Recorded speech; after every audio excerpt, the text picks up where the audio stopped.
होली की विस्तृत पौराणिक कथा। होली का त्योहार केवल रंगों का उत्सव नहीं, बल्कि श्रद्धा, विश्वास और बुराई पर अच्छाई की जीत की कहानी है। ये कथा भक्त प्रहलाद, उसके अत्याचारी पिता हिरण्यकशिपु, उसकी बहन होलिका और भगवान विष्णु से जुड़ी हुई है। हिरण्यकशिपु का अहंकार। प्राचीन समय में हिरण्यकशिपु नाम का एक शक्तिशाली राक्षस राजा था।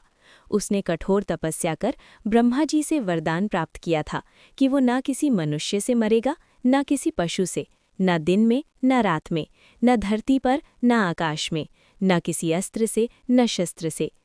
इस वरदान ने उसे अत्यंत घमंडी बना दिया। वो स्वयं को ही भगवान मानने लगा और अपने राज्य में आदेश दे दिया कि कोई भी भगवान विष्णु की पूजा नहीं करेगा। जो उसकी आज्ञा नहीं मानेगा उसे कठोर दंड दिया जाएगा। प्रहलाद की अटूट भक्ति। हिरण्यकशिपु का पुत्र प्रहलाद बचपन से ही भगवान विष्णु का भक्त था। गुरुकुल में भी जब उसे पिता की पूजा करना सिखाया जाता, तब भी वो नारायण नारायण का जप करता रहता। जब हिरण्यकशिपु को ये पता चला तो वो क्रोधित हो उठा। उसने प्रहलाद को समझाने की बहुत कोशिश की, लेकिन प्रहलाद ने कहा, सच्चे भगवान तो विष्णु ही हैं, मैं उन्हीं की भक्ति करूंगा। ये सुनकर राजा का क्रोध और बढ़ गया।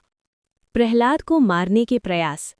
हिरण्यकशिपु ने अपने ही पुत्र को मरवाने के कई प्रयास किए।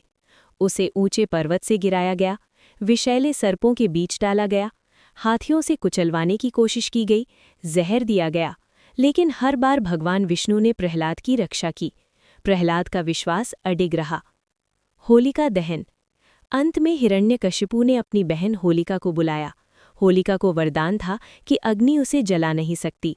योजना बनी कि होलिका प्रहलाद को गोद में लेकर जलती चिता पर बैठ जाएगी। होलिका अग्नि में बैठी और प्रहलाद भगवान विष्णु का नाम जपने लगा। तभी एक चमत्कार हुआ, तेज हवा चली और होलिका का अग्निरक्षक वस्त्र उड़कर प्रहलाद के ऊपर आ गया। परिणाम ये हुआ कि होलिका जलकर भस्म हो गई और प्रहलाद सुरक्षित बच गया।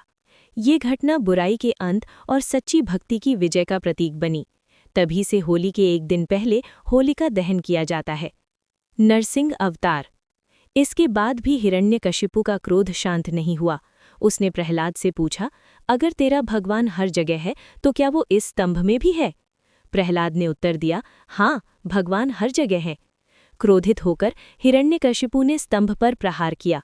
तभी स्तंभ से भगवान विष्णु का नरसिंह अवतार प्रकट हुआ, आधा मनुष्य आधा सिंह। नरसिंह भगवान ने संध्या समय यानी न दिन न रात, महल की चौखट पर यानी न धरती न आकाश, अपने नाखूनों से यानी न अस्त्र न शस्त्र से हिरण्यकशिपु का वध कर दिया। इस प्रकार ब्रह्मा के वरदान की शर्तें भी पूरी हुईं और अधर्म का अंत हुआ। होली का संदेश। इस कथा से हमें ये सीख मिलती है कि 1. सच्ची श्रद्धा और विश्वास की हमेशा जीत होती है। 2. अहंकार और अत्याचार का अंत निश्चित है। 3. बुराई चाहे कितनी भी शक्तिशाली क्यों ना हो, अंत में अच्छाई ही विजयी होती है। आज भी लोग होलिका दहन करके अपने अंदर की बुराइयों जैसे अहंकार, ईर्ष्या, द्वेष को जलाने का संकल्प लेते हैं और अगले दिन रंगों के साथ प्रेम और भाईचारे का उत्सव मनाते हैं।